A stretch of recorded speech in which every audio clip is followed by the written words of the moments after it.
prosecutor. And you and I, on your show, both predicted that we thought that she would be acquitted in that again, case. lone voices in the wilderness.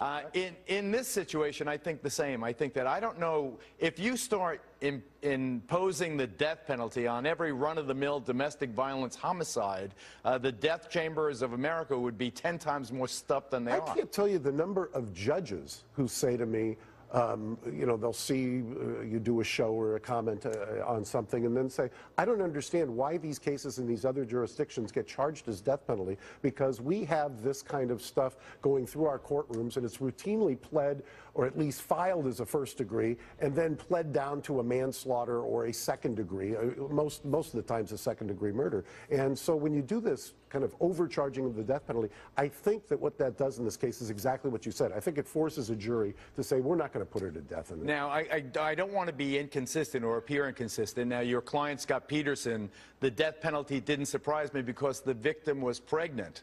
You know, so it was a multiple homicide. And when there's multiple homicides and cruelty and torture, those things, that's where the death penalty should be imposed. Well, and it's also, all the studies show that for the imposition of the death penalty, a lot of it has to do with who the victim is, what the race of the victim is, what and versus the defendant. And a lot of times, if it is disproportionately imposed, it's because you've got a female or a child who, precisely as you said, who is the victim. If that's the case, you're more likely to see a death penalty imposed. Give me 45 seconds on the strength of the state's case, and you know, she did it. Well, there's no, I don't think anybody is, at this point, other than she, in her first two statements, is saying that she didn't do it. I mean, clearly, she's admitted it. She has to, in terms of the evidence and everything else.